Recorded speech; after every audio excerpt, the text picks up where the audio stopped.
वृंदावन और हरिद्वार के बीच में एक स्थान पड़ता है जिसका नाम है देववन, जिसको आजकल देवबंद कहते हैं, पर वास्तव में वह स्थान को नाम देववन ही है। बाद के आक्रांताओं ने नाम उसका देवबंद कर दिया। तो देववन में व्यास मिश्र नाम के एक पवित्र ब्राह्मण कुल के व्यक्ति हुए और आपकी गृहिणी थी श्रीमती तारा जी। व्यास मिश्र जी श्रेष्ठ ज्योतिषी थे। आपका ज्योतिष शास्त्र बहुत निपुण था। बहुत सावधानी से सुनो। मुगल के एक राजा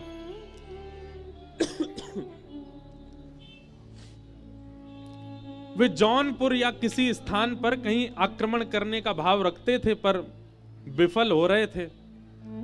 तब व्यास मिश्र जी ने जाकर के एक सही सटीक समय बता दिया और काल बता दिया, मुहूर्त बता दिया कि आप लोग इस काल में इस मुहूर्त पर अगर आक्रमण करेंगे तो विजयी हो जाएंगे।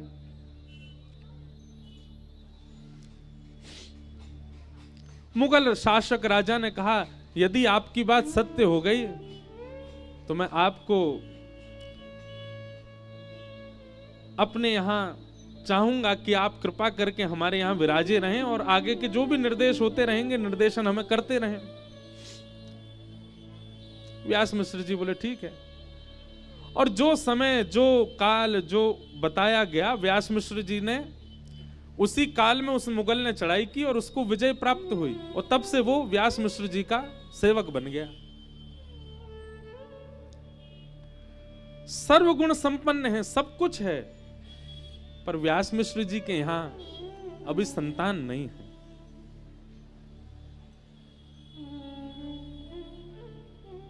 बंधुओं देखो, एक बात सुनिएगा, जीवन में अभाव सबके होता है।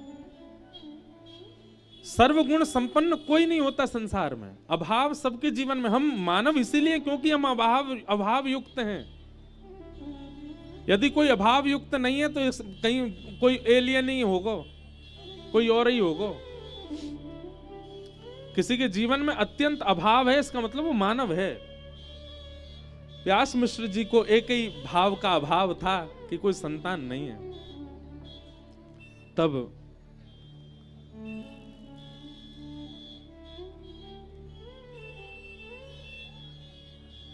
मन में भाव आता था कि एक संतान हो तो वंश आगे बढ़े।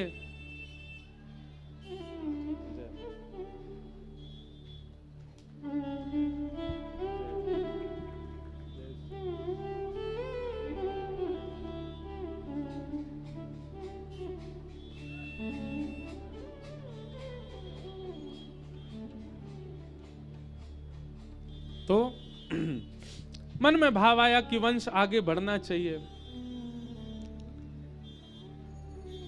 व्यास मिश्र जी के बड़े भैया थे श्री नरसिंह आश्रम जी, जो कि परम बीतराग थे, परम सन्यासी थे। आप एक बार देववन से ही निकल करके जा रहे थे, तब अनेक साधकों ने आपके चरणों में प्रणाम करके आपको कुछ दिन देववन में रुकने का भाव रखा। आप देववन में जब विराजे तो श्री व्यास मिश्र जी अपनी गृहिणी श्रीमती तारा जी के साथ में प्रणाम करने गए। बड़े भैया ही हैं, भले ही विरक्त भेष में हैं। प्रणाम करने के लिए जब गए तब नरसिंह आश्रम जी ने व्यास मिश्र जी के मुख को देख करके समझ लिया कि निश्चित ही कुछ चिंता है इनके चित्त में।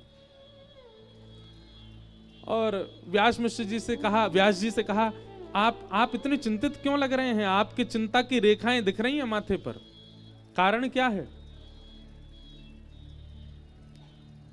संकोचवश बोले नहीं, बस नहीं बताओ क्या भाव है?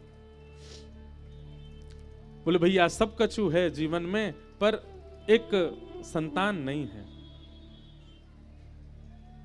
नरसिंह आश्रम जी बोले ठाकुर जी ने जैसी व्यवस्था दी उसमें प्रसन्न रहना चाहिए, ठाकुर जी से कोई कामना नहीं करनी चाहिए। ठाकुर जी ने सर्वगुण संपन्न कर दिया, यदि एक जगह का अभाव दिया तो उसमें इतनी चिंता क्यों? किसी को संतान देकर के ठाकुर जी भजन से विमुख करते हैं और किसी को संतान ना देकर के ठाकुर जी भजन में लगाते हैं। आपको तो प्रसन्न होना चाहिए, दोनों युगल मिलकर के, दंपति मिलकर भजन करो ठाकुर जी का। व्यास मिश्र जी तो चुपचाप सुनते रहे, परंतु पास में बैठी हुई तारा मैया धीमे से संकोच में बोल पड़ी, क्षमा करना, यदि सब विधि का विधान ही है तो आप जैसे संतन को आशीर्वाद कब फलेगो? किसी के विधि में, किसी के विधान में, किसी के जीवन में यदि अपयश लिखा है और वो व्यक्ति यदि किसी आचार्य को प्रणाम करे तो आचार्य के प्रणाम से उसके जीवन का अपयश समाप्त नहीं होगा। किसी के जीवन में घनघोर दरिद्रता है, लेकिन यदि वो व्यक्ति आचार्यों को प्रणाम करे, गुरुजनों को प्रणाम करे, भक्तों को प्रणाम करे, क्या उसके जीवन की दरिद्रता नष्ट नहीं होगी? सब विधि का विधान ही है तो आप जैसे आचार्यों को प्रणाम करने का क्या फल मिलेगा? नरसिंह आश्रम जी स्तब्ध हो गए तारा मैया की बात सुन के, और थोड़ी देर एकांत में जाकर के ठाकुर जी से बोले ठाकुर जी, विधि पर प्रश्न नहीं उठा है, साधक पर प्रश्न नहीं उठा है, एक भक्त पर प्रश्न उठा है, एक वैष्णव पर प्रश्न उठा है, एक आपके जन के ऊपर प्रश्न उठा है कि क्या उसकी इतनी सामर्थ्य नहीं कि वो विधि के विधान को पलट सके। यहां बात चमत्कार की नहीं है, यहां बात कृपा की है, ठाकुर जी की।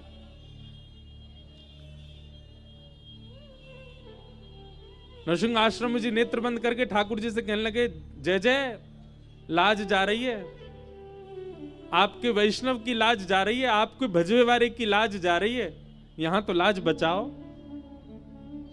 ठाकुर जी तुरंत हृदय में प्रकट हो गए और हृदय में प्रकट होकर के बोले चिंतित मत होइए, आपकी लाज हम बचाएंगे, जाकर के आज्ञा दे दीजिए। बोले क्या आज्ञा देनी है? सोई ठाकुर जी ने अपनी कमर में खोसी वही वंशी निकाली और वंशी निकाल करके केवल वंशी को दर्शन करायो। ये वही प्रतीक है जिसने द्वापर युग में ब्रज के प्रत्येक जन को मुंह से जोड़ो। ये वही वंशी है जाने एक एक ब्रजवासी को मेरो आश्रय प्रदान कियो। अब यह वंशी की पुनः आवश्यकता है कलिकाल में।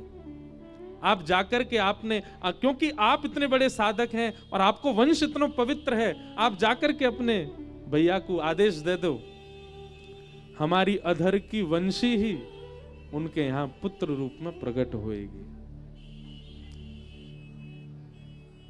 आज्ञा कर दो।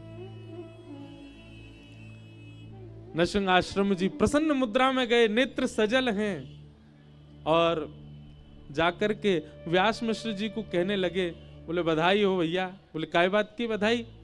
बोले ठाकुर जी चिंतन में आए और चिंतन में आकर के आदेश देकर के गए हैं कि श्री ठाकुर जी की अधर की निज वंशी ही आपके यहां लाला के रूप में प्रकट होएगी। और याद रखियो, तुम्हारा वंश तो यहीं विराम हो गया था, आपका वंश आगे बढ़ने वाला नहीं था। श्री हरि ने कृपा करके वंश बढ़ायो है, इसलिए बालक को नाम हरिवंश ही रखियो। बोलो हित हरिवंश महाप्रभु की जय। बालक को नाम हरिवंश रखियो। आहा,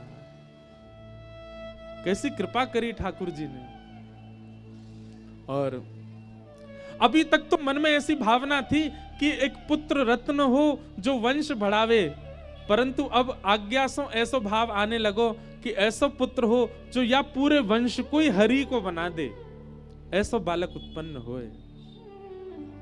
आहा, इतने सुंदर भाव वर्णित हैं महाप्रभु जी के चरित्र में। तारा मैया के पावन गर्भ में महाप्रभु जी को आगमन भयो। बहुत सावधानी से सुनो। वर्णन करते हैं आचार्य चरण कि जैसे ही हरिवंश महाप्रभु गर्भ में पधारे हैं, तारा मैया की स्थिति कैसी है गई है? कोई भी कार्य कर रही हैं। भैया आज कथा कहनो तो सच में बड़ो चैलेंज वारो काम है, लेकिन आनंद भी उतना ही आ रहा है, भले ही कितनों भूचाल में चलो। यही भजन की असली परीक्षा है, यही कथा की असली परीक्षा है। शांत भाव में तो सब सुन लेंगे, सब सुना देंगे, पर ऐसी स्थिति में सुना के दिखाओ, और वो भी ऐसो प्रिय प्रसंग, ऐसो गंभीर प्रसंग। जाग के लिए यूं कह रहे हैं, सकृत को जाने एक ही समझ पाएगा, वहां में भी ऐसे भूचाल, देखो कौन समझे। जैसे ही तारा मैया के कुक्षी में, तारा मैया के गर्भ में श्री महाप्रभु जी को आगमन भयो है, मैया की स्थिति कैसी है? रसोई घर में काम कर रही हैं, चूल्हा पे रोटी बनाए के धर रही हैं, और रोटी बना के धरते ही नेत्रबंद है रहे हैं, वृंदावन वृंदावन वृंदावन स्मरण है रहे हो है। सुंदर निकुंजन की स्मृति है रही है, सुंदर लता पत्र गुलमन की स्थिति स्मरण है रहा है। कभी घर के कोई कार्य चौका बर्तन करें और बैठी बैठी अचानक ही भावावेश में चली जाएं और यमुना जी के पुलिन को दर्शन हेन लग जाए, कलकल करती श्री यमुना जी को दर्शन हेन लगाए, श्री राधा श्री राधा श्री राधा, वृंदावन के कण कण से श्री जी को नाम उत्पन्न है रोए, ऐसो आभास उनको हेन लगे। रात्रि में शयन करती हैं तो स्वप्न में भी निकुंज दिखते हैं, स्वप्न में भी वन दिखते हैं, स्वप्न में भी श्री यमुना जी दिख रही हैं, स्वप्न में भी श्री वृंदावन दिख रहे हो है। भैया एक बात बताऊं आपको, यदि वास्तव में आचार्य सन्निधि ग्रहण कर ली होगी तो ऐसी स्थिति होगी। आचार्य यदि हृदय में आ गए होंगे, गुरु कृपा करके चित्त में बुद्धि में विराजमान है गए होंगे, तो ऐसी ही स्थिति रह जाएगी जैसी तारा मैया की भैया। आहा, सहज ही वृंदावन को स्मरण है रहे हो है। मैंने कहीं वाणी जी में पढ़ो कि श्री व्यास मिश्र जी और तारा मैया, आपको जो वंश है वो पूर्व के हैं तो ब्रजवासी ही, पर कोई कारण से देववन में विराज रहे हैं। तारा मैया अभी तक वृंदावन नहीं आई है, पर मैया को अंतरंग भाव में ही, सहज भाव में ही, मनस्थ भाव में ही वृंदावन को दर्शन है रहा है। क्यों? क्योंकि महाप्रभु जी चित्त में विराज रहे हैं, गर्भ में विराज रहे हैं। रात में सोते सोते तारा मैया कभी उठ के बैठ जाएं, हे वृंदावन, श्री वृंदावन, प्यारो वृंदावन, मेरो वृंदावन, ऐसे नाम उच्चारण करने लगे। व्यास मिश्र जी उठ के बैठ जाएं और उठ करके कहें, अरे कहाँ भयो, ये कैसे वृंदावन को स्मरण? बोले मुझको वृंदावन ले चलो, मुझको एक बार वृंदावन देखना है। कैसे होगो श्री वृंदावन, कैसी होंगे निकुंज, कैसे होंगे गुल्म लता आदि, कैसे होगो श्री वृंदावन? मतलब केवल वृंदावन मन, वृंदावन तन, वृंदावन धन, ऐसी स्थिति बनने लगी तारा मैया की। क्यों? क्योंकि गर्भ में श्री हितरवंश महाप्रभु। एक दिन तारा मैया ने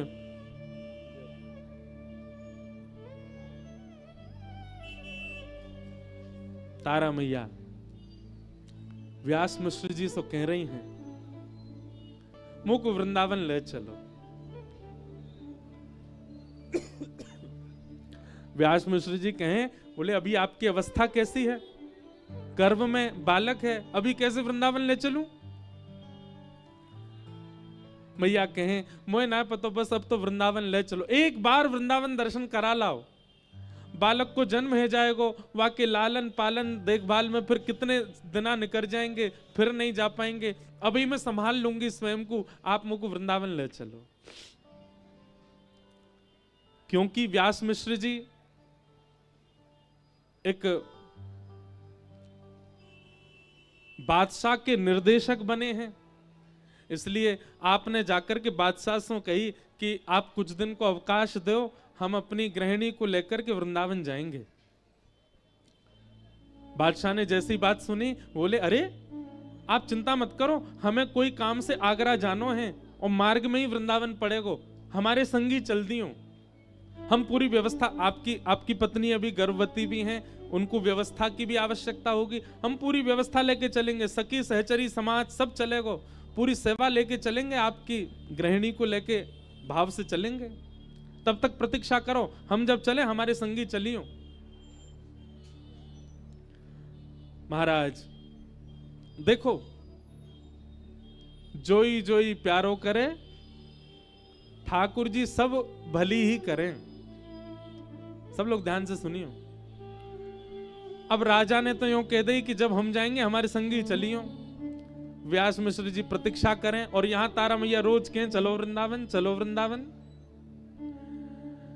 करते करते महाराज राजा टालतो गयो और समय आयो 9वां महीना ही आ गयो। और तब राजा ने व्यास मिश्र जी को संदेशो पहुंचवायो, बोले हम आगरा जाने के लिए तैयार हैं, आप चलो। बीच में ही वृंदावन पड़ेगा, आप दर्शन कर लियो। व्यास मिश्र जी बोले अब तो समय इतना नहीं है, अब तो अंतिम महीना चल रहा है, कैसे करें। बोले नहीं नहीं, आप अभी चल, तो हम पूरी ऐसी व्यवस्था लेके चलेंगे कि महाराज पलकन पे लेके चलेंगे तारा मैया को।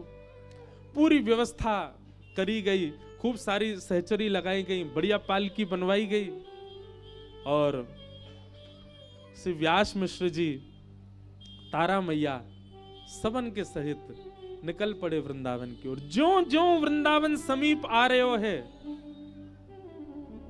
त्यों त्यों तारा मैया के रोंगटे खड़े हो, में मन में आह्लाद उत्पन्न हो, आनंद से प्रेमाश्रु छलक पड़े। ये सहज ही हो रहा है। मैया कभी वृंदावन आई नहीं, वृंदावन कभी देखो नहीं, वृंदावन को कुछ पता नहीं, वृंदावन के प्रवचन भी नहीं सुने हैं, पर सहज ही ये भाव उत्पन्न हो रहे हैं। क्यों? महाप्रभु जी गर्भ में विराज रहे। जैसे ही वृंदावन आयो और वृंदावन में प्रविष्ट भये हैं, मैया तो ऐसे नृत्य करने लगी जैसे कोई अत्यंत स्वस्थ महिला नृत्य कर रही हो। मिश्र जी तो अलग घूम रहे, तारा मैया तो कभी कोई वृक्ष को जाके हृदय से लगा लें, कोई लता को जाकर के स्पर्श करें, यमुना जी को जाकर के नीर बहावें, रज जाके माथे से लगावें, रोम रोम को रज मंडित करने लगी। क्यों? क्योंकि ये स्थिति तारा मैया की नहीं है, गर्भ में विराजमान महाप्रभु जी की है। आज मानो ऐसा लग रहा है कि एक युग बाद वंशी वापस वृंदावन आई है। वृंदावन के भाव को निरख करके मानो गर्भ में नृत्य कर रहे हैं महाप्रभु जी। वृंदावन में कोई मंदिर नहीं है, वृंदावन में कोई देवालय नहीं थे उस काल में, जिस काल में महाप्रभु जी जिस काल में तारा मैया और व्यास जी पधारे। ये तो सघन वन था, यहां तो बड़े बड़े नरवाहन जैसे क्रूर लोग विराजते थे, परंतु फिर भी वृंदावन का दर्शन करते रहे। सायंकालीन सत्र हुआ, तारा मैया से व्यास जी बोले चलें, अब आगे चलना है। वृंदावन से जैसे ही जावे को भाव आयो, मानो जैसे नेत्र नहीं रो रहे हैं, रोम रोम रुदन कर रहे हो है। कैसे जाएं वृंदावन तज। जैसे कोई कन्या की विदाई होवे तो ज्यों ज्यों पीहर दूर जावे, त्यों त्यों कन्या और विरह आतुर है जाए। ज्यों ज्यों वृंदावन से दूरी बढ़ रही है, त्यों त्यों तारा मैया के चित्त में विरह व्यापक है रो है। और वह विरह की वेदना इतनी भई, विरह की वेदना प्रसव वेदना में परिवर्तित है गई। और जैसी प्रसव वेदना भई, मैया अपने गर्भ को हाथ रख के व्यास जी से बोली अब नहीं सहन है रहे हो है, बहुत पीड़ा है रही है, अब तो रुकना ही पड़ेगा। व्यास मिश्र जी ने तुरंत बादशाह से कही कि आप एक काम करो, अब आप तो अपनी सेना सहित आगे प्रस्थान करो, ये पास में ही गांव है, हम लोग यहीं रुक जा रहे हैं, ये ब्रजमंडल ही है। अब आगे कहीं गए और वहां वन में कोई व्यवस्था नहीं मिली और प्रसव है गए तो हम तो यहीं रुक जा रहे हैं, आप आगे चलें, यहाँ गांव के सब जन हैं, सब सेवा कर देंगे। वृंदावन की सीमा के अंदर ही, यहां से नेक दूरी पर ही, जहां तक वृंदावन की सीमा व्यवस्थित है, बाद गांव। संभवतः वही उसी गांव में ही रुक गए। और वहीं गांव के लोग तो बड़े प्रसन्न है गए, बोले जय हो, आज आज कोई विप्रदेव पधारे, इनकी सेवा को अवसर मिला। गांव के लोग सब उनको लेकर के गए, खूब सेवा करी, खूब भाव कियो। ब्रज से बाहर जान नहीं दिए व्यास मिश्र और तारा मैया। और घड़ी आई वैशाख शुक्ल एकादशी, वैशाख को महीना, शुक्ल पक्ष और श्री एकादशी को पावन दिन। जैसे सूर्य उदय होता है तो प्रकाश बढ़ता जाता है। सूर्य उदय के जो सूर्य होते हैं ना, चाहे ग्रीष्म काल में हो चाहे शीतकाल में हो, प्रिय ही लगते हैं। वो उग्र नहीं होते, वो तीव्र नहीं होते, वो अत्यंत मनमोहक होते हैं। इसीलिए हमारी श्यामा जू भी उदयकालीन समय में ही प्रकट भई। वैसे ही वैशाख शुक्ल एकादशी के दिन ब्रजमंडल में स्थित बाद ग्राम में श्री तारा मैया के कुक्षीसों और व्यास मिश्र जी के घर में वृंदावन प्रकट करता श्री राधा वल्लभ लाल जी को, जिन्होंने वृंदावन में विराजमान करके श्री वृंदावन के रूप को, भाव को प्रकट कियो, ऐसे महाप्रभु श्री हितरवंश महाप्रभु जी को प्रकट भयो है। बधाई हो, बधाई हो, बधाई हो। ठाकुर जी प्रकट भय, महाप्रभु जी प्रकट भय। अब जा स्थान पे बैठे, यहां तक को चरित्र सुन लें, जितनो जैसो भाव मन में आ रहा है।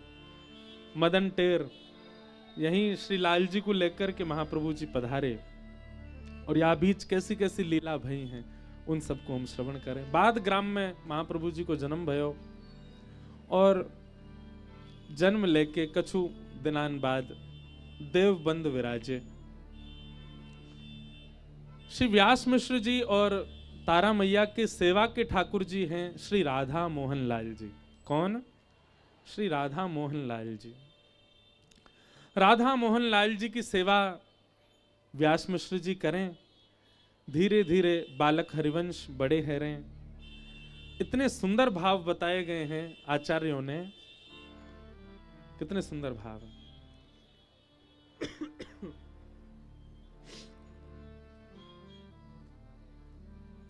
एक भाव इतना सुंदर सुना कि जैसे वृंदावन रस का एक भाव है कि जब आप ठाकुर जी को दर्शन करोगे तो श्री ठाकुर जी के रूप लावण्य को देख करके प्रेम से जब अश्रुपात होता है ना, तो मुख की आकृति बिगड़ती नहीं है। जब विरह में अश्रुपात हो या किसी वस्तु के बिछड़ जाने पर अश्रुपात हो तो मुख की आकृति जो है वो बिगड़ जाती है। पर जब श्री राधा वल्लभ जी के कपाट खुले, अद्भुत रूप छवि देख करके कई बार मुख की आकृति बिगड़ती नहीं है, केवल नेत्रों से अश्रुपात होता है।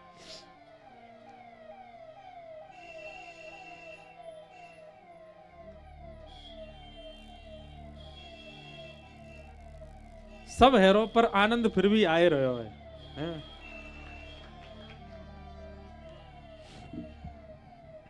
तो अरे बंद कर दे, अब कहां जाएं, क्या बता रहे हम। हाँ, तो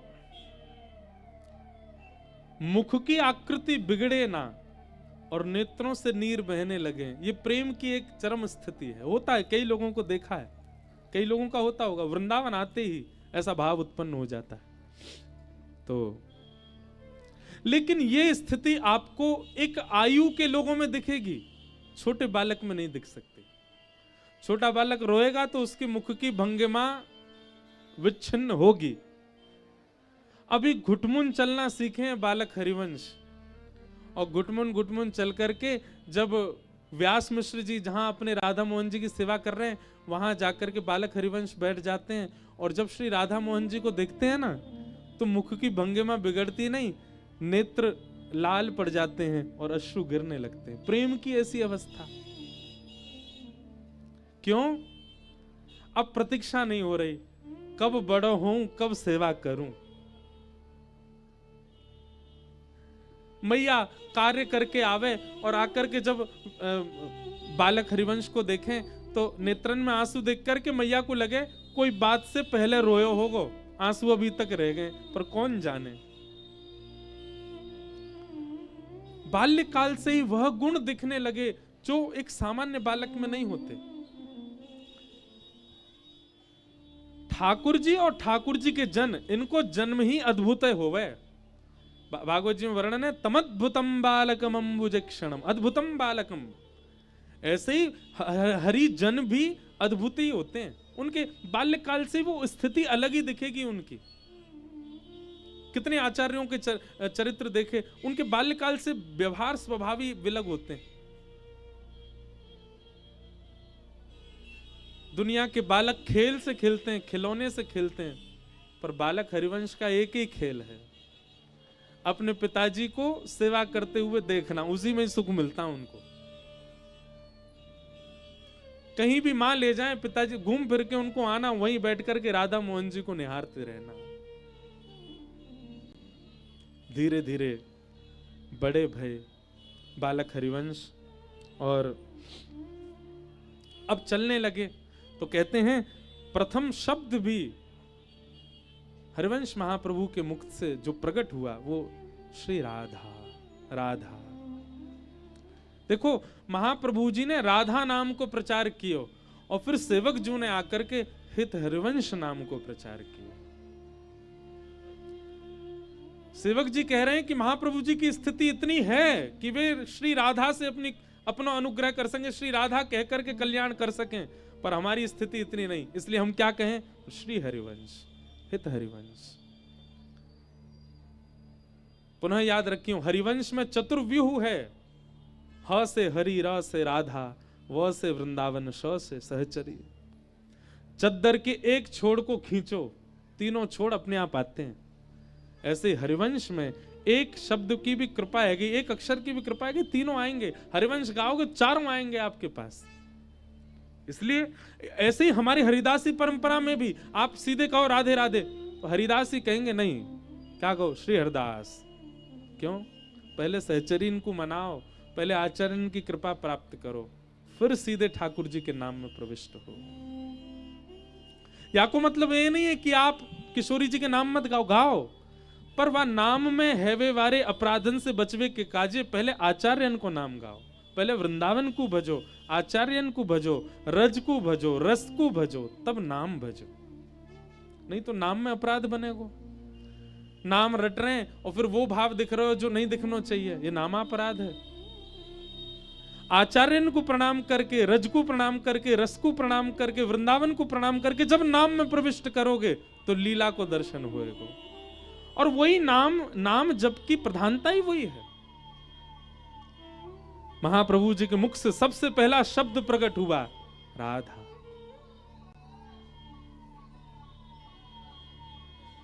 धीरे धीरे बड़े होने लगे। बालक सब खेल खेलते हैं, हरिवंश बालक को भी ले जाते हैं साथ में, खेलो हमारे साथ। महाप्रभु जी कहें, जे वालों खेल हमसे ना खेलो जावे। एक दिन बालक बोले, आपको जो खेल प्रिय लगता हो वो खेल लो।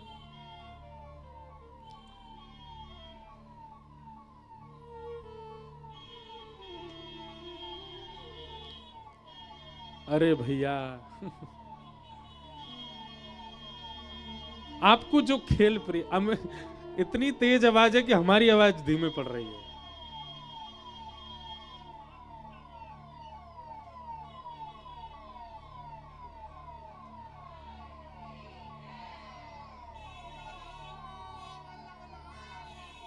जय हो,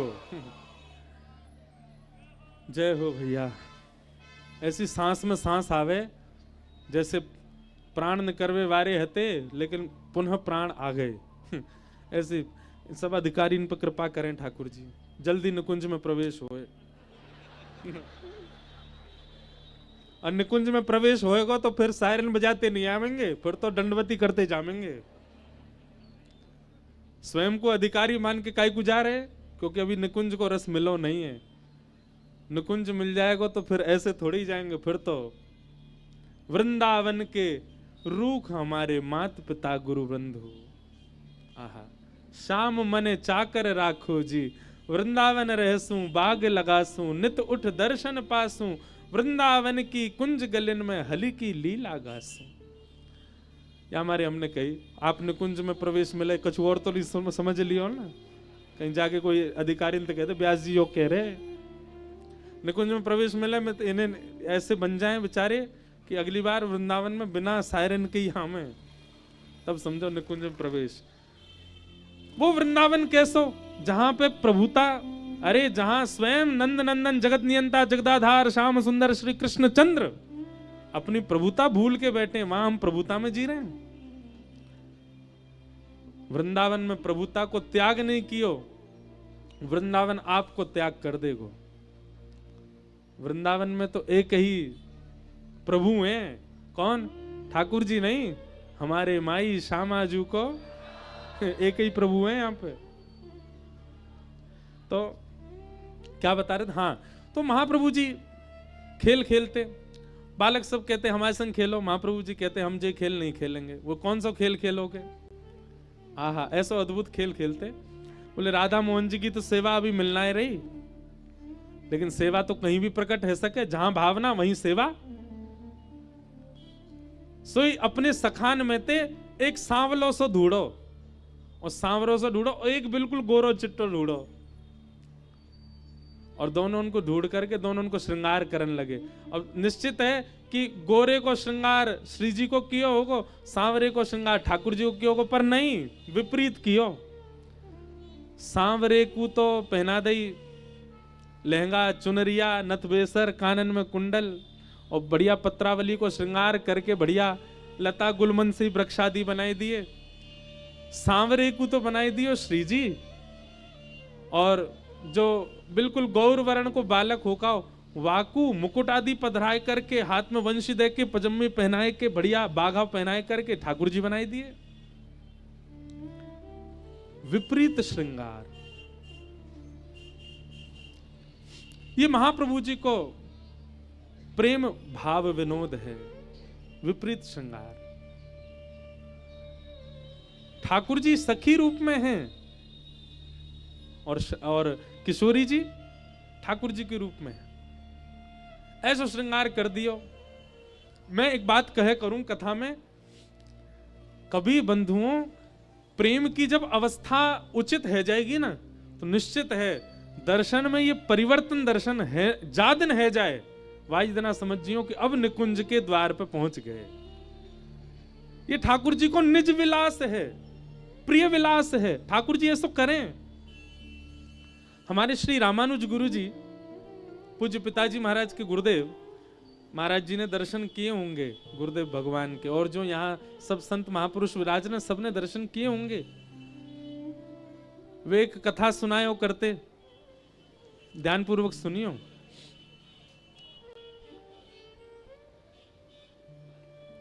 एक बार, अब कथा तो निकुंज की है पर वृंदावन की नहीं है, अयोध्या की है। तो अयोध्या में एक बार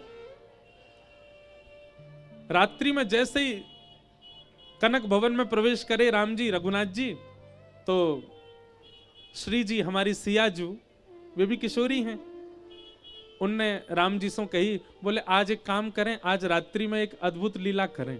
राम जी बोले कहा लीला करोगे? बोले रोज हम कोई ना कोई रास विलास करें। रास विलासी हमारे केवल वृंदावन चंद नहीं है, 999 रास किए राम जी ने, 1000वें रास करनो बाकी रह गयो, सोई आकर के विक्षेप भयो, सो वो 1000वें रास को महापूर्ण वृंदावन में आके कियो, द्वापर में कियो ठाकुर जी ने। तो राम जी को आप रास से विलग मत मानो, प्रकट में रास के दर्शन नहीं है, क्योंकि मर्यादा पुरुषोत्तम राम है ना। ध्यान से सुनो, बड़ी सुंदर कथा।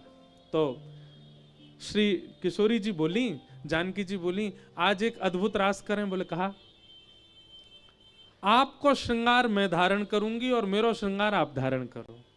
राम जी तो बड़े संकोची, बोले ना ना जे ना करेंगे हम, ये ऐसे ना करनो। नहीं नहीं नहीं, कोई देख थोड़ी रहो, निकुंज में बैठे हैं, यहाँ कोई बाहर के कोई को प्रवेश तो है नहीं, मैं और आप हैं, कर लें श्रृंगार। राम जी मना करते रहे, पर किशोरी जी के आगे तो हार माननी पड़े। बोले नहीं, आज श्रृंगार विपरीत होएगा। तो ठीक है, पहले जानकी जी गई और राम जी जैसो श्रृंगार करें, पीली धोती पहन करके, ऊपर बढ़िया श्रृंगार करके और किरीट धारण करके और बढ़िया पत्रावली धारण करके, मकराकृत कुंडल, वैजंती माला आदि पहन करके, हाथ में धनुष बाण लेकर के, और जैसे ही किशोरी जी पधारी, राम जी तो देख करके आनंदित हो गए, बोले वाह, जय हो श्यामाजू, जय हो हमारी प्रियाजू। अच्छा, मैथिल भाव में, अयोध्या के भाव में सीता जी को भी श्यामाजू कहते हैं, किशोरी जी कहते हैं, प्रिया जी कहते हैं।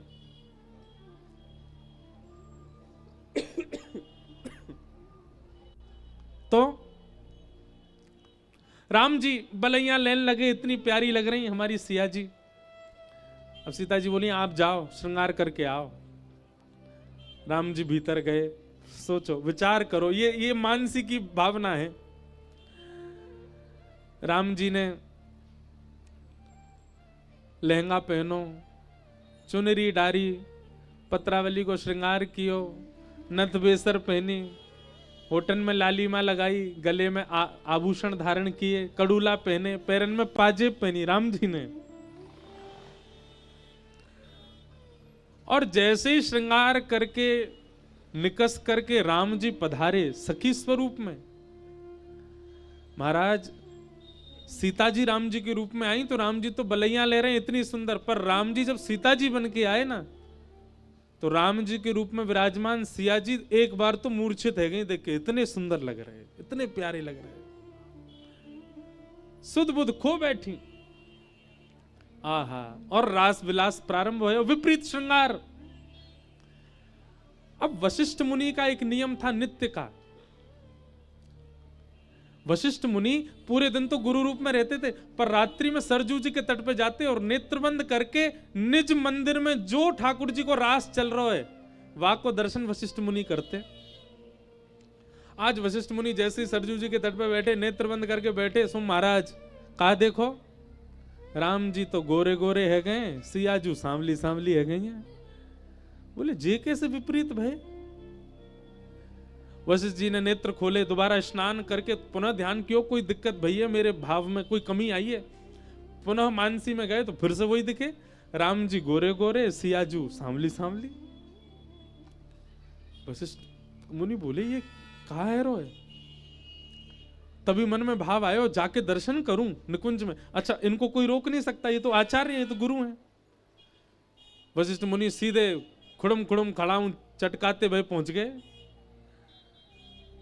जैसे ही कनक भवन में प्रवेश करने लगे, सहचरी ने रोके, भीतर नहीं, भीतर तो प्रियालाल जी हैं। बोले हम आचार्य हैं, हम गुरु हैं, हमको रोकोगी, खोलो द्वार। 6-7 दोहरी हैं, उनके भीतर राम जी और सिया जी हैं। हल्ला हो गया, प्रभु सावधान है, जाओ गुरुदेव वशिष्ठ पधार रहे। जैसे ही राम जी ने सुनी गुरु वशिष्ठ आ रहे हैं, राम जी तो लहंगा बढ़िया पहले नृत्य कर रहे भीतर। राम जी तो इतने संकोच में आगे, बोले अब क्या होगा। सिया जी बोली क्या होगा, क्या जल्दी बदल के आओ श्रृंगार। और सिया जी तो गई तुरंत उतार करके, उन्होंने तो बढ़िया श्रृंगार कर लियो, आके सच धज के बैठ गई। अब राम जी की कभी नथ बेसर अटक गई यहीं पे, निकर नहीं रही है, कभी चुनरी फंस गई सिर में, हाथन में महावर लगे, पैरन में महावर लगे। जैसे तैसे उतार के जल्दी तैयार भये, और तैयार है कि अपने केश आदि सब ठीक करके बिल्कुल रात्रि के वस्त्रन में आए करके बिल्कुल सहज भय हते तुरंत द्वार खुल गए वशिष्ठ मुनि सामने। और वशिष्ठ मुनि ने आकर के गौर से देखा, राम जी सांवले हैं, सिया जी गोरी हैं, परिवर्तित हो गए दोबारा से। वशिष्ठ मुनि बोले हमारे ध्यान में कभी चूक हो नहीं सकती, ये विपरीत क्यों हुआ। राम जी बोले गुरुदेव इतनी रात गए आप आए, कोई दिक्कत? नहीं नहीं दिक्कत तो कुछ नहीं, बस ऐसे ही मन हुआ कि दर्शन करूं, मिलने आऊं। राम जी तो संकोच में चुपचाप बैठे, नीचे नजर करके, हाथ पांव घबरा तो रहे, सांस भी चल रही है तेज। वशिष्ठ मुनि एक बार मुड़ गए पीछे और फिर दोबारा मुड़े। राम जी बोले जी आज्ञा। वशिष्ठ मुनि ने तुरंत राम जी के बाल ऊपर किए तो मांग भरी भाई यहां पे। जैसे बाल, राघव ये शीश में मांग, राम जी के तो नेत्र बंद है गए, इतने संकोच में आ गए, उदास है गए, मुंह लटक गए, लाल पड़ गए पूरे महाराज और चरणन में गिर गए। बोले आचार्य चरण क्षमा करें। लेकिन संकोच में देख करके वशिष्ठ जी बड़े भावुक हो गए, राम जी को हृदय से लगाया, क्योंकि प्रत्यक्ष में सबके सामने आचार्य रूप में रहते हैं, पर अंतरंग भाव से तो निज सहचरी हैं वशिष्ठ जी भी। सहचरी भाव सब जगह, केवल वृंदावन में नहीं, सब जगह है। हाँ, वृंदावन सिरमौर है सहचरी भाव में। वशिष्ठ मुनि बोले चिंता नहीं करो, आप ऐसा संकोच मत करो कि हम किसी को बताएंगे, हमको पता है भीतर क्या लीला चल रही थी। बिल्कुल संकोच मत करना, हम किसी को नहीं बताएंगे, ये बात केवल 3 के बीच में ही रहेगी। और वशिष्ठ जी ने ऐसी छुपाई बात, ऐसी छुपाई कि आज मदन टेर में हम सुना रहे हैं आपको सबको बता रहे हैं। तो श्री महाप्रभु जी विपरीत श्रृंगार कर दें बालकन को, और विपरीत श्रृंगार में फिर दर्शन करें। यहां भीतर भवन में राधा मोहन जी की सेवा कर रहे हैं श्री व्यास जी, और श्री व्यास मिश्र जी के का भयो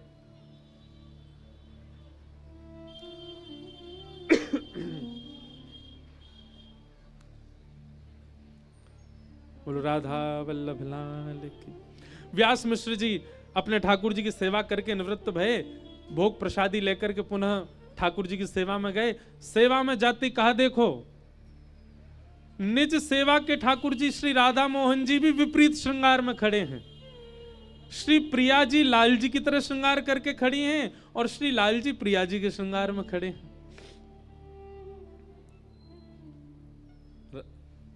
देख करके तो बड़े संकोच में आ गए। तारा मैया आई, बोले अब बुढ़ापे की दृष्टि है गई है आपकी, हैं? विपरीत श्रृंगार देखो, विपरीत श्रृंगार कर दियो, कोई दिक्कत है? सब ठीक है? विपरीत श्रृंगार कर दिया। बोले ऐसा है ना सके, मैंने तो सुबह श्रृंगार कियो, बड़े भाव से कियो, ये कैसे विपरीत है गयो? तभी आपकी दृष्टि पड़ी बाहर बगीचा में खेल रहे बालक हरिवंश पर। और बालक हरिवंश कौन के संग खेल रहे हैं?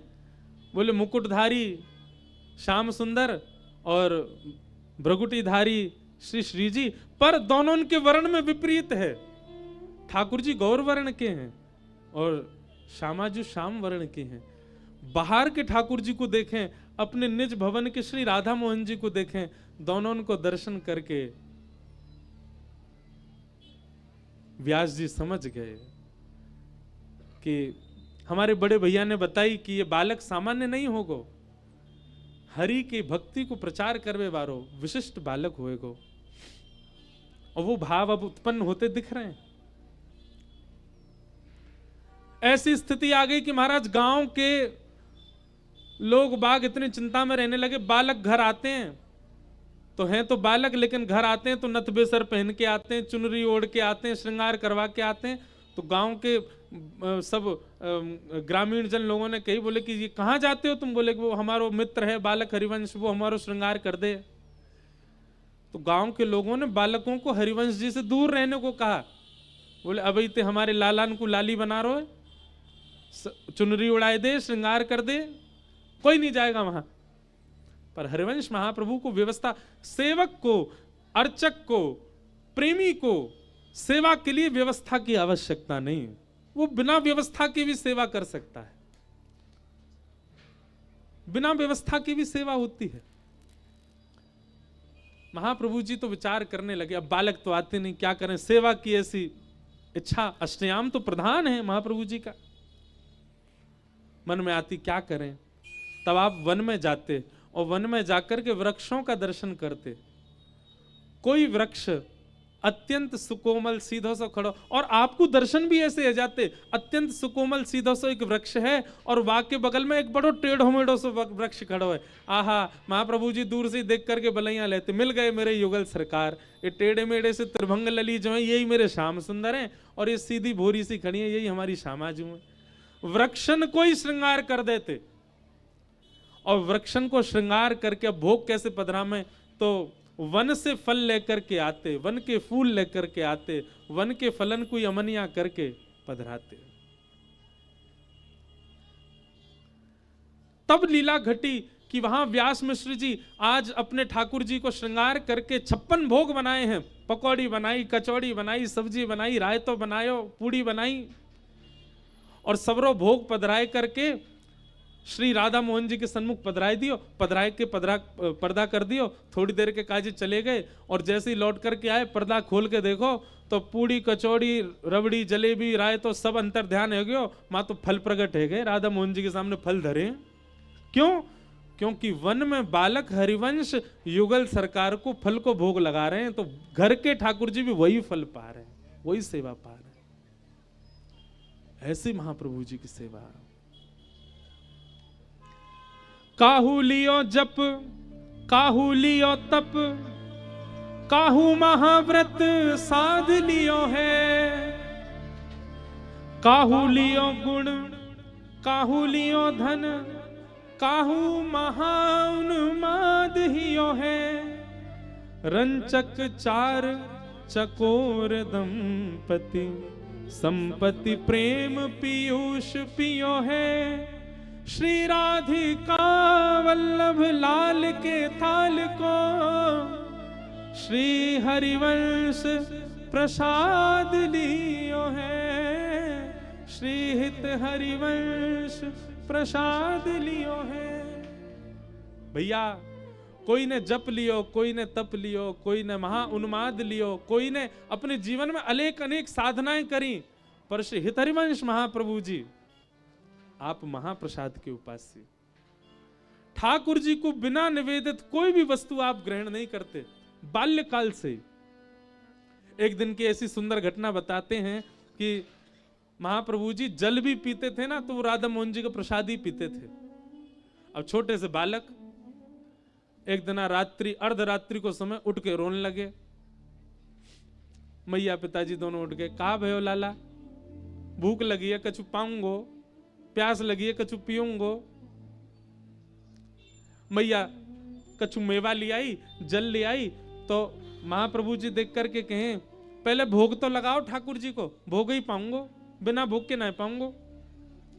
व्यास मिश्र जी बोले अर्धरात्रि है रही बालक, अर्धरात्रि में ठाकुर जी को थोड़ी उठावेंगे, ठाकुर जी की मंगला होएगी, मंगला होए के फिर बाकी बाद भोग लगेगा, तब फिर भोग पाए सको, अभी तो ऐसे ही पानो पड़ेगा। महाप्रभु जी के नाम में तो प्रसाद ही पाऊंगो और अब ही पाऊंगो। रोने लगे। अब तो माता पिता बड़ी चिंता में, ठाकुर जी को उठा नहीं सकते और बालक सोएगा नहीं जब तक इनको प्रसाद दे नहीं। क्या करें? महाप्रभु जी का रुदन सेज पे पौड़े भय शामा शाम सुन रहे हैं, और ठाकुर जी पौड़े पौड़े किशोरी जी से कह रहे हैं देखो बालक हरिवंश रो रहे है। श्री जी बोली हाँ भूख लगी है, प्यास लगी है, लेकिन वाको नियम है हमारे महाप्रसाद के बगैर कछु पावे नहीं है। हमारे महाप्रसाद के बगैर कछु लेवे ना है। अब कैसे पवा में, कहा करें? बहुत सावधानी से सुनो।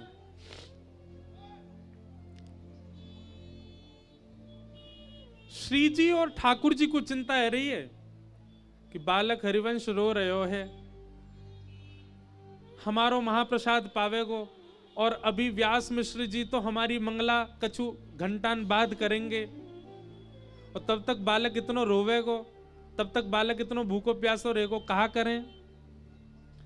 व्यास मिश्र जी को संकोच है रो हमको उठावे में, हमारो भोग लगावे में। कहा करें? सोई कहा भयो राधा मोहन जी सेवा के ठाकुर जी वे सचल है गए, उठ के बैठ गए, और उठ के बैठ करके श्री जी को भी सेज पे बैठाए दियो और कहे हे श्यामाजू पाम लटकाए लो नीचे। छोटे से राधा मोहन जी दोनों पाम लटकाए के बैठ गए, और श्री ठाकुर जी अपनी झारी जी को जल, जो रात्रि में जलपान के काजे झारी जी धरी, वह झारी जी से स्वयं श्री जी के जल चरणन को धोए रहे, अपने चरणन को धोए करके चरणामृत पधरा रहे हैं। और पास में रखे भय रात्रि की बंटा भोग की प्रसादी को नेक नेक अधरसों लगाए करके वह बंटा भोग को खोल करके सामने पधराए दियो, और पधराए करके अपने पाम पहुंच के श्री जी के पाम पहुंच के फिर से चदरिया उड़ के सोए गए। क्यों? बालक हरिवंश भूखो है, बालक हरिवंश प्यासो है। बालक को रोना बंद नहीं भयो। व्यास मिश्र जी बोले अब कहा करूं, जे रोना बंद नहीं करेगो और ठाकुर जी के भी उत्थापन को समय नहीं भयो है। व्यास मिश्र जी ने स्नान किया, अर्धरात्रि में गए तो बड़े संकोच के भाव से कि ठाकुर जी को कैसे उठाऊं, पर जैसे ही पर्दा हटाई करके देखो, श्यामा शाम तो पौड़े हैं चदरिया ओढ़ करके, और सामने श्री चरणन में अंकित चंदन से युक्त चरणामृत रखो है, और पासी बंटा भोग खुले भय धरे, दोनों उनकी दतुइयां वामे स्पर्श भई भई है। मानो श्री ठाकुर जी ने ही महाप्रसाद प्रकट कर दियो कि जाओ हरिवंश बालक को पधराए दो। लोग बाग कहें महाराज जी हमने नियम तो रख लियो, पर कई बार बाहर जाके नियम तोड़ना पड़े। आप नियम ना तोड़वे की जिम्मेवारी लो, आपके नियम की रक्षा करवे की जिम्मेवारी श्री राधा वल्लभ जी रखेंगे कि नियम पूरा होए। अर्धरात्रि में हरिवंश बालक को भूख लगी, प्यास लगी, और ठाकुर जी ने अपना उदरामृत प्रदान किया। धीरे धीरे बड़े हैं लगे, अब पिताजी थोड़ी सेवा में ले जाने लगे। कभी चवर की सेवा करावे, कभी झूला की सेवा करावे। एक दिन महाप्रभु जी चवर की सेवा कर रहे, पंखा जल रहे, बीजना की सेवा कर रहे। अच्छा, आप सेवा करते और सेवा करते करते आपके नेत्रबंद है जाते, और श्री श्यामा शाम के संग मानसी में आप प्रवेश कर जाते महाप्रभु जी, छोटी अवस्था में। और फिर मानसी में, प्रकट में तो ठाकुर जी मंदिर में विराज रहे हैं, आप बीजना डुराए रहे हैं, पर मानसी में ठाकुर जी नित्य कुंज में हैं, और वह कुंज में श्री हित सजनी के रूप में आप भी विराज रहे हैं। जैसे ही नेत्रबंद होते, तो नेत्रबंद होते ही आप ठाकुर जी को बीजना डुराते, ठाकुर जी कहते अरे बस बीजना ही डुराती रहेगी, कछु सेवाऊ करेगी। हित सजनी बोली कहा सेवा करूं? बोले भोग तो पधराई दियो मैया ने, श्रृंगार तो कर दियो व्यास जी ने, पर मुझको अति प्रिय तीसरो भाव क्या? राग ने सुनाए दो। राग के बगैर कैसे मन लगेगा? हरिवंश महाप्रभु आनंदित है गए और रास को पद गायो। मानसी में जाए करके श्री ठाकुर जी को रास को भाव सुना रहे हैं। आज गोपाल रास रस खेलत, आज गोपाल रास रस खेलत, आज गोपाल रास रस खेलत, आज गोपाल रास रस खेलत, आज गोपाल रास रस खेलत, आज गोपाल रास रस खेलत, पुलिन कल्प तरु तीर री सजनी, पुलिन कल्प तरु तीर री। भैया सगन कुंज मदन टेर की यहाँ बैठे हैं, नेत्र बंद करके विचार करो, इन्हीं कुंज में श्री राधा वल्लभ लाल जी रास विहार कर रहे हैं। महाप्रभु जी बैठ करके रास को पद सुना रहे हैं और श्री ठाकुर जी रास विहार कर रहे हैं। आज गोपाल रास रस खेलत, आज गोपाल रास रस खेलत, शरद विमल नभ चंद विराजत, शरद विमल नभ चंद्र विराजत, रोचक त्रिविध समीर री सजनी, रोचक त्रिविध समीर री सजनी, आज गोपाल रास रस खेल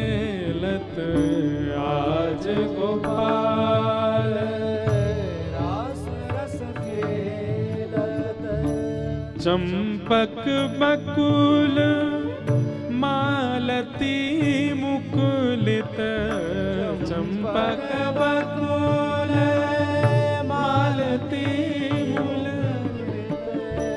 मत मुदित पीक कीररि सजने, मत मुदित पीक कीररि सजनी। देसी सुगंध देसी सुधंग राग रंगनी को, देसी सुधंग राग रंगनी को, ब्रज जुबतीन की भीररी सजनी, ब्रज जुबतीन की भीररि सजनी। आज गोपाल रास रस खेलत, आज गोपाल रास रस खेलत, आज गोपाल रास रस खेलत, आज गोपाल रास रस खेलत। मधवा मुदित निशान बजायो, मधवा मुदित निशान बजायो, व्रत छाड़ो मुनि धीररि सजने, व्रत छाड़ो मुनि धीररि सजनी। जय श्री हित हरिवंश मगन मन श्यामा, हित हरिवंश मगन मन श्यामा। जय श्री हित हरिवंश मगन मन श्यामा, हित हरिवंश मगन मन श्यामा। जय श्री हित हरिवंश मगन मन श्यामा, हरिवंश मगन मन श्यामा। जय श्री हित हरिवंश मगन मन श्यामा। हित हरिवंश मगन मन श्यामा। हरत मदन घन पीररि सजने, हरत मदन पीररि सजनी। आज गोपाल रास रस खेलत, आज गोपाल रास रस खेलत। आज गोपाल रास रस। आज्ञा करी हरिवंश, आप चिंतित मत हो, आपके भवन के पीछे एक कुआं है और वहां हमारो एक स्वरूप विराज रहे हो। आप जाओ और वह स्वरूप को लेकर के अब वाह की सेवा प्रारंभ करो, ये आपके अपने ठाकुर जी आ जाएंगे। सुनते ही हरिवंश महाप्रभु ने किंचित विचार नहीं किया, दौड़ करके गए, ये भी नहीं देखा कि कुआं में पहले झांके उतरवे की व्यवस्था देखें, नहीं, सीधे कूद पड़े। मेरे प्राणनाथ विराज रहे हैं भीतर।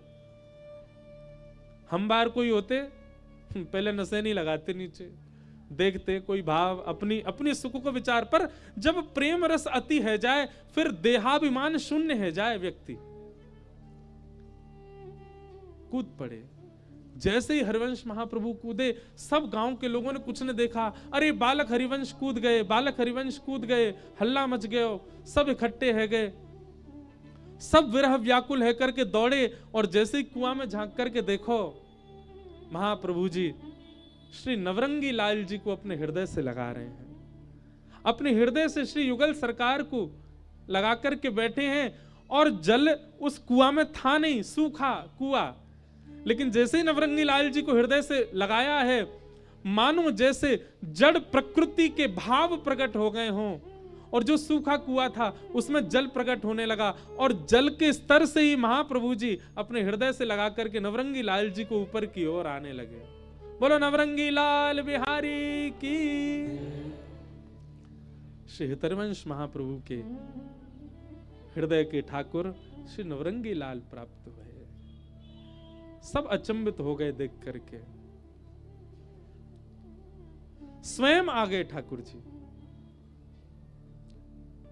और महाप्रभु जी ने श्री नवरंगी लाल जी की सेवा प्रारंभ की। अब तो खुद के ठाकुर जी मिल गए, अब कौन रोके कौन टोके, पूरे दिन सेवा ही करते रहे, 24 घंटा केवल सेवा को भाव। ऐसे सेवा में प्रवृत्त है न गए, ऐसे सेवा में प्रविष्ट भय।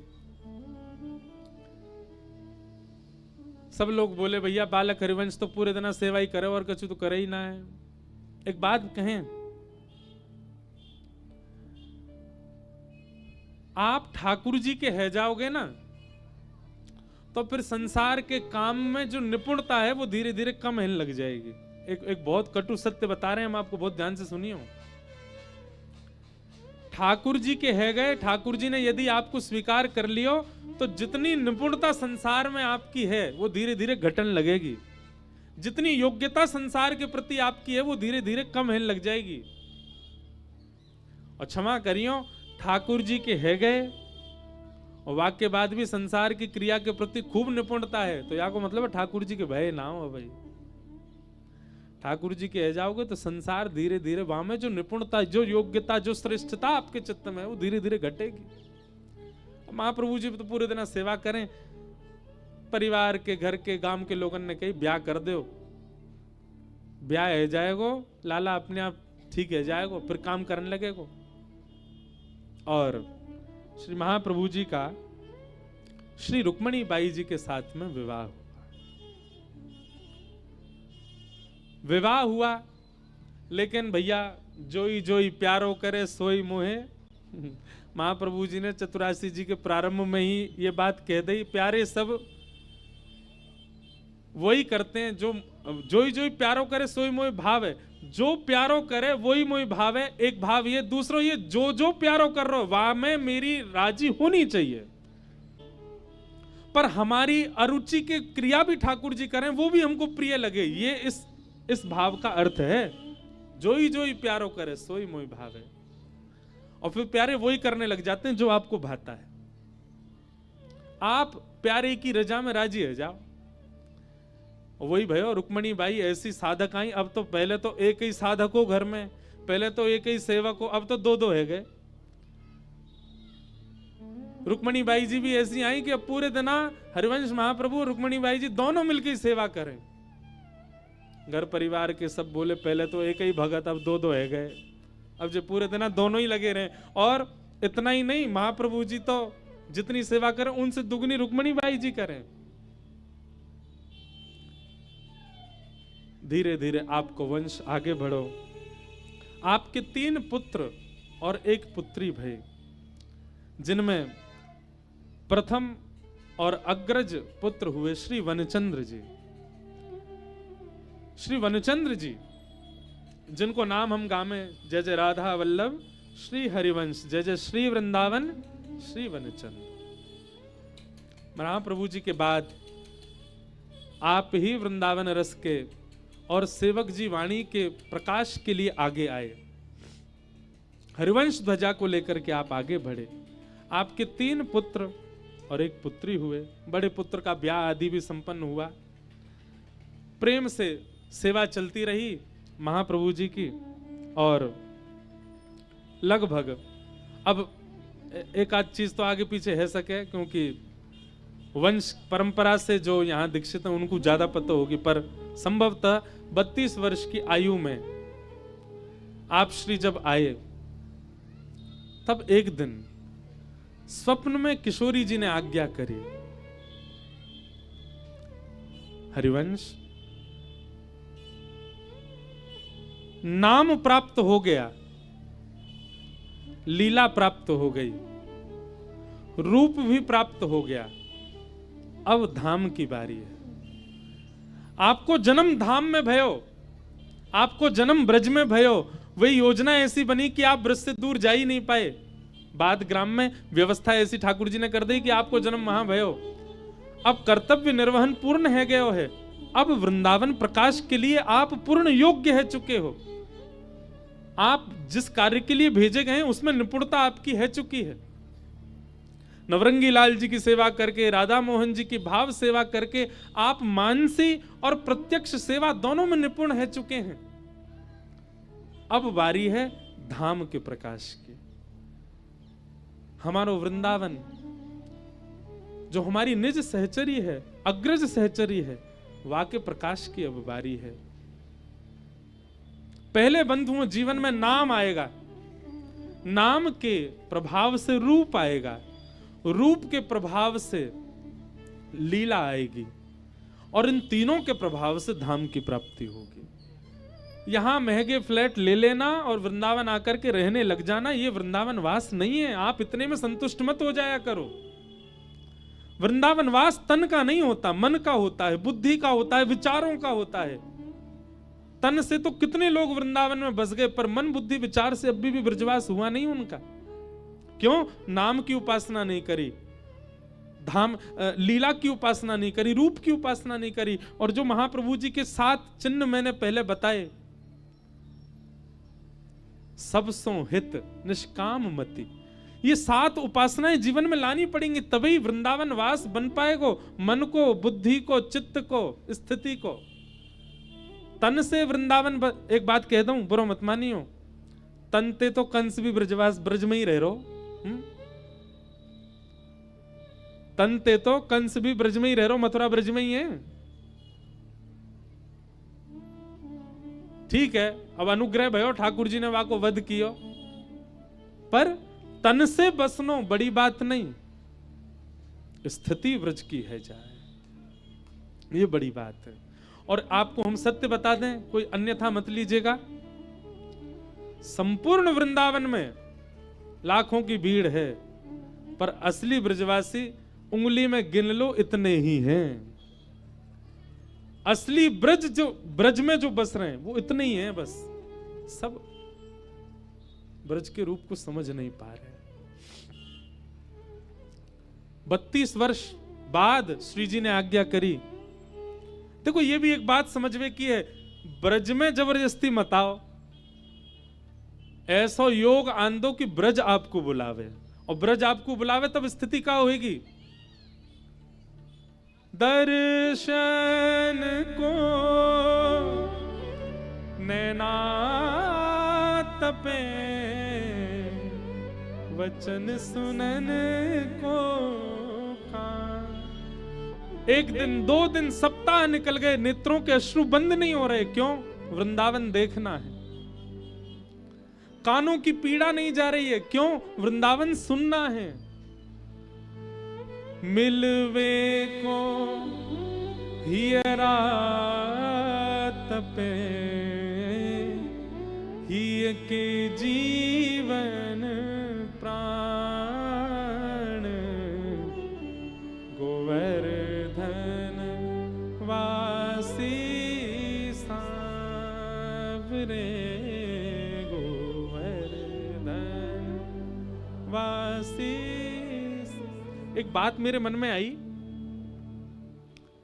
ऐसी स्थिति बन सके हमारी, दर्श बिन दूखन लागे नैन, पीड़ा हो रही है। क्यों? व्रज की कुंज ना दिखेंगी, गली ना दिखेंगी, यमुना जी नहीं दिखेंगी, राधा वल्लभ जी की ठौर नहीं दिखेगी, मदन टेर नहीं दिखेगा, ब्रजवासी नहीं दिखेंगे, तब तक नेत्रन को चैन नहीं। जब तक श्री राधा श्री कृष्ण, अरे कहा बताएं, जे हॉर्न पीपी बजा रहे, ये ऐसा लग रहा हो कि श्री राधा रानी राधा नाम के पीछे मृदंग बज रही है। अभी ऑटो बज तो गया, ये मृदंग बजती गई है। कोई कांसो बजा तो जावे, और एक आवे वो बजा तो भयो। 2 प्रकार के शंखन ने सब राधा नाम की ध्वनि के पीछे बजवे वाले सब साजे ही हैं। ऐसी स्थिति है लग जाए। आपने एक बात सुनी होगी, कोई छोरा ने कोई छोरी के ना मिलवे के कारण प्राण त्याग दिए। सुनिए, कोई छोरी ने छोरा ना मिलो तो प्राण त्याग दिए। कोई व्यक्ति को धन ना मिलो माने जहर खा लियो। कोई व्यक्ति के मन कामना पूरी ना भई वाने प्राण त्याग दिए। पर कभी सुनो कि कोई को वृंदावन नहीं मिलो वाने प्राण त्याग दिए? नहीं सुनो। क्यों? प्रेम व स्थिति में पहुंचो ही नहीं हमारो, वाह भाव में हम आज तक आए नहीं। हमने संसार को वाह प्रेम में व्यवस्थित कर दियो, पर कभी वृंदावन ऐसे प्रेम में व्यवस्थित ना भयो। श्री हितरवंश महाप्रभु के चरित्र में, श्री भक्तिमती मीराबाई के चरित्र में भी दोनों ही एक लंबा काल बाहर व्यतीत करने के बाद पुनः व्रज में आए। मीराबाई भी बहुत समय बाद वृंदावन आई। ऐसे हितरवंश महाप्रभु जन्मे ब्रज में, पर अब श्री जी की आज्ञा भई कि अब धाम को प्रकाश करो। महाप्रभु जी अपनी गृहिणी रुक्मणी बाई जी से आज्ञा लेके और परिवार को व्यवस्थित करके, नवरंगी लाल जी की सेवा विराजमान है, राधा मोहन जी की सेवा है, विस्तार करो सेवा को। बालकंसों कह गए कि सब सेवा करियो, और महाप्रभु जी निकल पड़े वृंदावन की ओर। पर श्री जी और ठाकुर जी के मन में कहा चले कौन जाने। रास्ता में एक गांव पड़ो, नाम हो वाको चित्थावल। सायकालीन समय भयो, रात्रि में श्री महाप्रभु जी चित्थावल में विश्राम कर रहे। तभी श्री जी मन में भाव में आ गए और आए करके श्री जी कहें तो युगल ही जानियो। जब वृंदावन रस में प्रवेश करवे लग जाओगे तो आप दो अलग अलग नाम नहीं करोगे, कृष्ण राधा ऐसे नहीं कहोगे। निकुंज के उपासी तो एक ही नाम बोले, कहा श्री जी। श्री जी कहते ही दोनों है गए, श्री जी कहते ही वृंदावन है गए, श्री जी कहते ही यमुना जी है गए। कितने लोग ऐसे कहते हैं, कहां जा रहे हो? श्री जी जा रहे हैं, श्री जी जा रहे हैं। कहां जा रहे हो? श्री जी के दर्शन करेंगे। पोशाक कौन? श्री जी को धराएंगे। भोग कौन? वो श्री जी को पधराएंगे। दूध चढ़ावे जा रहे हैं, कहां? श्री जी में पधराएंगे। कौन? यमुना जी। सब श्री जी हैं यहाँ पे।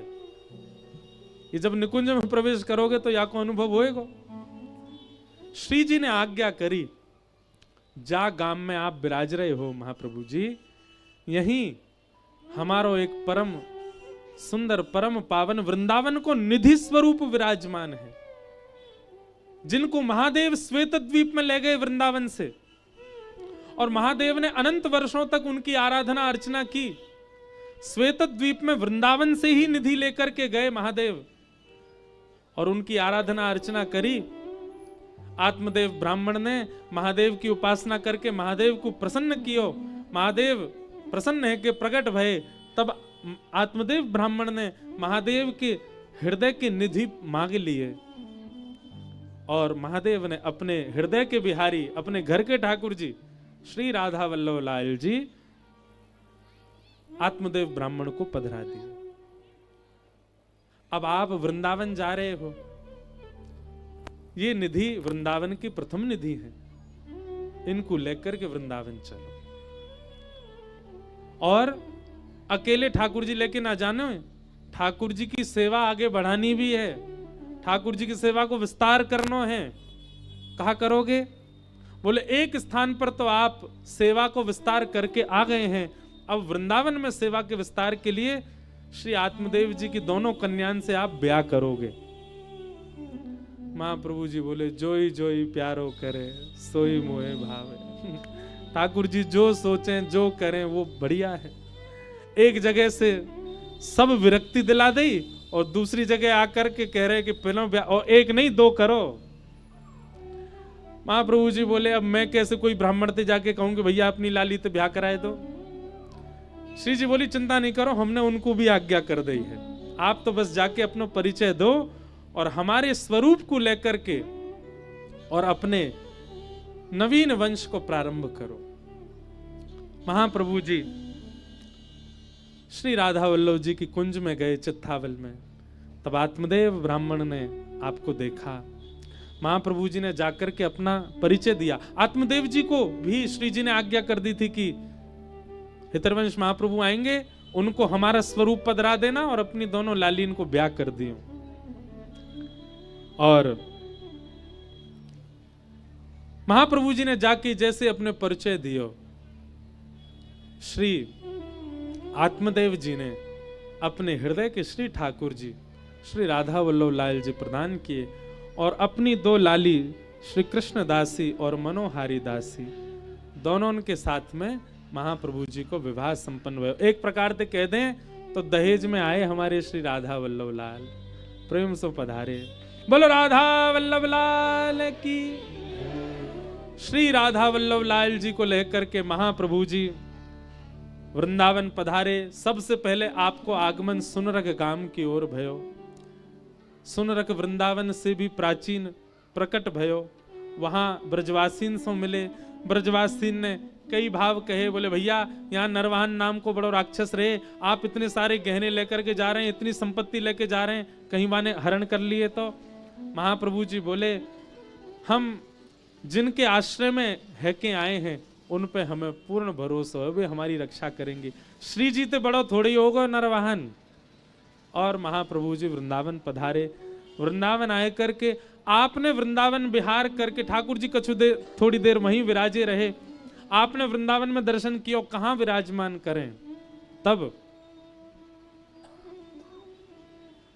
आतुर हित हरिवंश पुकारो, श्री राधा राधा नाम। आतुर हित हरिवंश पुकारो, राधा राधा नाम। आतुर हित हरिवंश पुकारो, श्री राधा राधा नाम। आतुर हित हरिवंश पुकारो, राधा राधा नाम। हे सघन कुंज यमुना तट आयो, सघन कुंज यमुना तट आयो। मदन टेर वृंदावन आयो, मदन टेर वृंदावन आयो। हे सघन कुंज यमुना तट आयो, सघन कुंज यमुना तट आयो। श्री मदन टेर वृंदावन आयो। भुजा उठा के गाओ, हे प्यारो राधा वल्लभ लाल, वृंदावन प्यारो वृंदावन।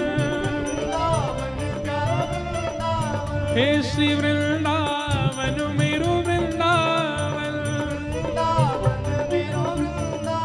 सघन कुंज यमुना तट आयो, सघन कुंज यमुना तट आयो। मदन टेर वृंदावन आयो, मदन टेर वृंदावन आयो। ओ प्यारो राधा वल्लभ लाल, वृंदावन मेरो वृंदावन।